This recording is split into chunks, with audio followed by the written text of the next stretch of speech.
नमस्ते प्रणाम। आप सभी देख रहे हैं वर्तमान 24 लाइव और हम अभी हैं पीरो प्रखंड अंतर्गत और यहाँ पे चूंकि 196 तरारी विधानसभा में उपचुनाव हो रहा है, नॉमिनेशन भी है और ढेर सारे लोग जो हैं उम्मीदवार वो कर चुके हैं। लेकिन आज भाजपा माले से जो प्रत्याशी हैं इस बार तरारी विधानसभा उपचुनाव में राजू सर मेरे साथ में हैं। साथ ही साथ इस बार में जो तरारी विधानसभा क्षेत्र के पूर्व विधायक से सुदामा प्रसाद सर वो क्योंकि जीत करके इस बार गए हैं तो वो भी साथ में है। काफ़ी सारे कार्यकर्ता यहाँ पे हैं। तो इस बार 196 तरारी विधानसभा उपचुनाव में क्या कुछ होगा, आम जनता की प्रतिक्रिया क्या रहेगी, प्रत्याशी किस तरह से आम जनता के बीच में जाएंगे और क्या कुछ होगा, इन सब पे चर्चा करेंगे। चूँकि आज नॉमिनेशन भी होने वाला है तो किस तरीके से तरारी विधानसभा उपचुनाव को देख रहे हैं हमारे आरा लोकसभा सांसद महोदय, इनसे थोड़ा सा चर्चा करेंगे। साथ ही साथ जो प्रत्याशी हैं उनसे भी बात करेंगे और जानेंगे कि इस बार क्या कुछ रहेगा तरारी विधानसभा उपचुनाव में। तो आइए मिलवाते हैं आप लोगों से और बात करते हैं। सर, सबसे पहले आपका वर्तमान 24 लाइव में बहुत बहुत स्वागत है सर। क्या कुछ रहेगा इस बार तरारी विधानसभा उपचुनाव में, चूँकि पहले से 2 बार तो आप वहाँ पे विधायक रह चुके हैं, तो इस बार क्या कुछ विशेष रहेगा और आम जनता के बीच में किस तरह से जाएंगे राजू सर? बताएंगे, जाएंगे जैसे हम गए हैं उसी तरह से जाएंगे। और इस बार भी इंडिया गठबंधन समर्थित भाजपा वाले उम्मीदवार कांग्रेस राजू यादव की जीत होगी। निश्चित तौर पर तरारी विधानसभा जो है वो सामंतवाद विरोधी संगठनों का गढ़ है, केंद्र है। और यहाँ कांग्रेस राम नरेश राम, मास्टर जगदीश रामेश्वर यादव, अग्नि शीला, ऐसे लोगों के नेतृत्व में यहाँ के भूमिहीन गरीब किसानों ने, छोटे मझोले व्यवसायियों ने, मजदूरों ने कहा जाए कि लड़ करके, लंबी लड़ाई लड़ करके यहाँ सामाजिक बदलाव किया। जहाँ लोगों को खाट पर बैठने का अधिकार नहीं था दादा बाबू के सामने, चुनाव में वोट डालने का अधिकार नहीं था, दिन भर खेतों में खटने के बाद मजदूरी मांगने का अधिकार नहीं था, गरीबों की बहू बेटियों के साथ खुलेआम बलात्कार होता था। वैसी स्थिति पर यहाँ के भूमिहीन गरीब किसानों ने अपने सामान्य संघर्षों के जरिए जिन नेताओं का हमने जिक्र किया, नेतृत्व में लड़ करके कहा जाए कि शान से सर उठाकर जीने का अधिकार हासिल किया है। और मैं समझता हूँ कि ये सबसे बड़ा चीज़ समाज में होता है, बराबरी का अधिकार, बराबरी का मान सम्मान, ठीक ना। और रोजी रोजगार, खेती किसानी, आवास, ये इसके साथ जुड़ा हुआ है, जिसको लेकर के हम लोग विधानसभा के अंदर भी लड़ते रहे और विधानसभा के बाहर भी लड़ते रहे। और यही लड़ाई जो है लोकसभा के अंदर भी लड़ी जा रही है। पावसकालीन सत्र में यहाँ के बटाईदार किसानों का, पूरे देश के बटाईदार किसानों का रजिस्ट्रेशन कर उनको पहचान पत्र देने का सवाल, जो देश में सीलिंग से फाजिल ज़मीन है, गैर मजरूआ ज़मीन है, उस ज़मीन को हासिल करने के लिए भूमि सुधार आयोग के गठन की हमने मांग की, ताकि सभी भूमिहीनों को देश में माने सम्मानजनक ज़मीन मिल सके, खेती लायक, घर बनाने लायक। और जो है फिर जो छोटे मझोले व्यवसायियों का सवाल कि उनकी जो व्यापार की स्थिति है बहुत ख़राब है, उसको पटरी पर लाने के लिए व्यावसायिक आयोग का गठन हो। और जो 3 फौजदारी कानून लाए गए मोदी सरकार के जरिए, इनकी वापसी का सवाल हमने उठाया। सहारा इंडिया में तो 13 करोड़ निवेशकों का पैसा फंसा है, 2.5 लाख करोड़ रुपया, वो पैसा ब्याज सहित निवेशकों को मिले। और जिन निवेशकों और एजेंटों की मौत हो गई पैसे के अभाव में, वैसे लोगों को 10 लाख का अतिरिक्त मुआवजा मिले। ये सवाल हम लोगों ने उठाया। सोमनारों के आधुनिकीकरण का, कदवन जलाशय के निर्माण का, माने गंगा के कटाव पर रोक लगाने का, अगलगी पर रोक लगाने का, रेलवे बजट पर, शिक्षा बजट पर, हर माने सवाल पर हम लोगों ने, हमारे संसदीय दल ने लोकसभा के अंदर सकारात्मक पहल लिया और हम लोगों ने यहाँ की आवाज़ जो है सदन के अंदर मजबूती के साथ उठाया। अभी भी किसानों को सब निचले स्तर में पानी नहीं मिल रहा है नहर की वजह से, इसको लेके सब क्या ये पानी की उपलब्धता जो है सोन नहरों में घट गई। सोन नदी के जल का उपयोग सिर्फ और सिर्फ बिहार करता था सिंचाई कार्य। मध्य प्रदेश से ये अमरकंटक से निकली है सोन नदी, तो ये 72 के पहले सिर्फ और सिर्फ सून माने नदी के पानी पर बिहार के लोगों का हक था सिंचाई के लिए। लेकिन बाद के दिनों में यूपी सरकार ने वहाँ कहा जाए कि सिंगरौली में भी घर बनाया, सोन नदी के पानी को वहाँ ले जाने लगी सरकार।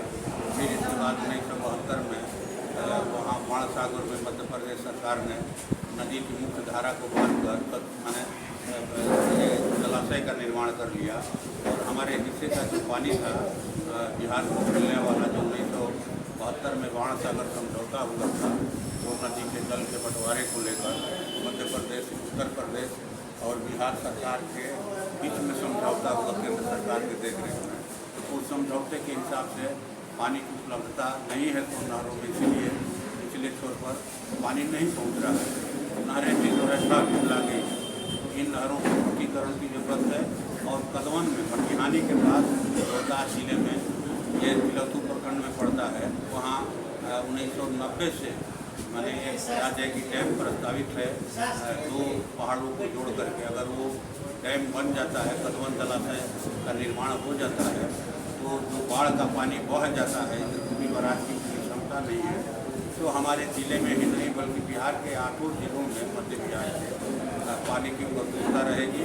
नहरों का अगर आधुनिकीकरण हो जाए तो पिछले छोर तक तभी पानी जाएगा जब भरपूर मात्रा में पानी रहे। तो क्या लग रहा है सर, इस बार क्या मतलब किसानों को दियारा जो है वो धान का कटोरा कहा जाता है, किसानों को लेकर के खासी समस्याएं आ रही है सर, चाहे वो बीज की समस्या हो, खाद की समस्या हो, क्या इसमें भी कुछ सांसद महोदय की तरफ से किसानों को आश्वासन मिलेगा क्या? ना, हम लोग तो हर बार जब भी सत्र चलता है, हर सत्र में खाद बीज का सवाल, पानी का सवाल, जलाशय का सवाल, किसानों के फसलों का लाभकारी मूल्य का सवाल हम लोग उठाते रहे। तो ये हमेशा परमानेंट हम लोग उठाते रहेंगे और तब तक उठाते रहेंगे जब तक कि किसानों की समस्याओं का समाधान नहीं होता, सिंचाई का, खाद बीज का और उनके फसलों के लाभकारी मूल्य का हम लोग लड़ते रहेंगे, सदन के अंदर, सदन के बाहर। अच्छा, क्या लग रहा है इस बार तरारी विधानसभा उपचुनाव में? आइए हम बात करते हैं तरारी विधानसभा उपचुनाव में जो इस बार प्रत्याशी हैं राजू सर, इनसे, क्योंकि आज नॉमिनेशन होने वाला है और काफ़ी सारी खुशियों भरा दिन आज है। क्योंकि एक प्रत्याशी जब अपना नॉमिनेशन करता है तो यही सोच करके आम जनता के बीच में पहुंचता है कि हम इस बार आम जनता की काफ़ी सारी सहूलियत और काफ़ी सारी चीज़ों का जो आम जनता को ज़रूरत है उसको हम भरपूर मुहैया करवाएंगे। तो क्या राजू सर, आज नॉमिनेशन है आपका, सबसे पहले तो मेरे चैनल के तमाम टीम की तरफ से आपको जीत की अग्रिम शुभकामनाएं। क्या रहेगा इस बार जनता के पास में जाने का मोटो आपका, और जनता के पास में आप जाइएगा तो क्या कुछ मुद्दा लेकर के जाइएगा इस बार? बहुत बहुत धन्यवाद। और आपके चैनल के माध्यम से हम पूरे तरारी विधानसभा के मतदाता बंधुओं को, तमाम छात्र नौजवान दोस्तों को, मतदाता बहनों को, सभी हम लोगों को और पूरे भोजपुर जिले के अमन पसंद है कि नागरिक बंधुओं का सबको आपके चैनल के माध्यम से अपने लोगों से स्वागत करता हूँ, उनका अभिनंदन करता हूँ। और आज हम लोग का नामांकन है, नामांकन होगा और मुद्दा जिस मुद्दे पर हम लोग लड़ रहे हैं यह चुनाव का ही होता है। अभी हमारे पार्टी के वरिष्ठ नेता और आरा के सांसद शर्मा जी हैं, इस प्रकार की योजनाओं से विधायक हैं। तो सवाल तो है, सबसे पहला सवाल रोजगार का कि 18 सालों से 20 सालों से बिहार में 20 वर्षों से भारतीय जनता पार्टी की सरकार है। आपके केंद्र में कहा जाए कि 10 साल 11वां साल चल रहा है, 12वां साल भारतीय जनता पार्टी की सरकार है। लेकिन इस सरकार ने नौजवानों को रोजगार पर समाप्त कर दिया। कहीं कोई सरकारी नौकरी नहीं, सारे सरकारी नौकरी को बंद करने का और इनकी नीति ही नहीं है सरकारी नौकरी देने का, भारतीय जनता पार्टी के एजेंडा में ही नहीं। आप देख लीजिए कि हमारे इलाके के तरारी के किसी पीरों के शहीद मुजाहिद खान शहीद हुए सेना में थे जम्मू कश्मीर में। तो इस इलाके का जो है तरारी का इलाका, सहार का इलाका, इस इलाके में भारी संख्या में नौजवान सेना में नौकरी करते थे। और मोदी जी ने, भारतीय जनता पार्टी ने सेना की नौकरी को भी 4 साल के लिए कर दिया, अग्निवीर बना दिया। एक तो ये सवाल है, रेलवे के तमाम बहालियों को रद्द कर दिया गया, कहीं कोई बहाली, कहीं कोई वैकेंसी नहीं है। बिहार में भी वही पोजीशन है। हमें बिहार की सरकार देख रहे हैं 2006 में होमगार्ड की बहाली निकाला इस बार अब भी हो रहा है उसका जो परीक्षा फिजिकल हो रहा है। अब सोचिए जो 2006 में परिचय फॉर्म भरे थे उनकी उम्र थी क्या 25 साल 30 साल 18 साल 25 साल और सब लोग हो गए हैं 40 साल 50 साल 50 साल 55 साल। जब दो बच्चा पैदा हो गया तो दौड़ने नहीं आए। और बच्चा पैदा नहीं वो उसमें से 90% लोगों को बेटा को नौकरी की जरूरत है, बेटा नौकरी लायक हो गया और वो जा रहे हैं। तो इस सरकार की नीति नहीं है। और आप सब लोगों ने देखा कि जब हम लोग की सरकार थी महागठबंधन की 17 महीनों में उस समय हमारे माननीय सुदामा जी जो सांसद उस समय विधानसभा विधायक महागठबंधन सरकार का हम लोग का समर्थन था और उसके जरिए 5 लाख बिहार में सरकारी नौकरी देने का काम किया गया, हर लोगों को देने का काम किया गया, हर जाति हर धर्म लोग सरकारी नौकरी जो लोग के शिक्षक के लिए उनको नौकरी देने का काम किया गया। तो मेरा पहला एजेंडा रोजगार का। दूसरा जो सवाल है कि हमारे पूरे जिले में पूरे बिहार में और तरारी में जीविका दीदी है, आशा बहन है, इसके अलावा कई ममता बहन है, सब लोगों को सरकार ने आंगनबाड़ी है, सब लोगों को सरकार ने रखा है, किसी को वेतन नहीं दे रही। तो मेरा एजेंडा होगा कि जीविका दीदियों को, आशा बहनों को, ममता दीदियों को, आंगनबाड़ी सेविका सहायिका सब लोगों को जो वेतनमान दिया जाए 25,000 वेतनमान उनको दिया जाए, सरकारी कर्मी का दर्जा दिया जाए, उन सब लोग को आइडेंटिटी कार्ड दिया जाए। ये तमाम जो सवाल है इन तमाम सवालों पर हम लोग लगे हैं। दूसरा अभी जो सबसे बड़ा सवाल है बिहार का, बड़ा सवाल यह है बिहार का भी है और तरारी का भी है, स्मार्ट मीटर। 2019 में इन लोगों ने बिजली को काटा, कहीं कोई अब मैंने पैसा नहीं लगेगा, तमाम BPL के गरीबों को फ्री में बिजली दिया जाएगा। लेकिन 1 साल के बाद 1 लाख 2 लाख रुपया दिया गया, फिर किसी तरह से उसको हम लोगों ने ठीक करने का काम किया गया। अब देख रहे हैं पूरे बिहार में स्मार्ट मीटर लगाया जा रहा है। और स्मार्ट मीटर किसका लग रहा है? तो भाजपा के जो प्रधानमंत्री हैं नरेंद्र मोदी जी, उनके संगतिया है अडानी जी, तो उस संगतिया का अपना टेंडर दिवा दिया है बिहार में स्मार्ट मीटर।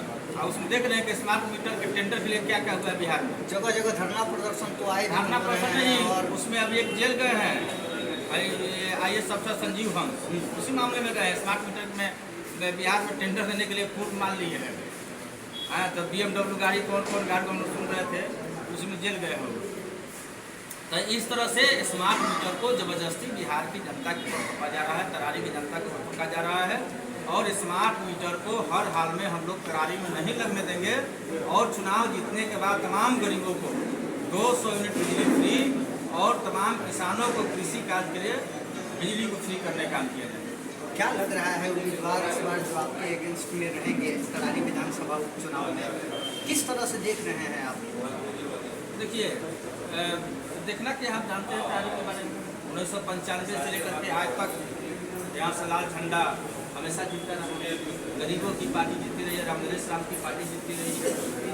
और एक बार बीच में हम लोग गलती से यहाँ जीत गए थे 5 साल के लिए, लेकिन फिर हम लोगों ने गलती को सुधार लिया और फिर यहाँ से हम लोग को जीत सुनिश्चित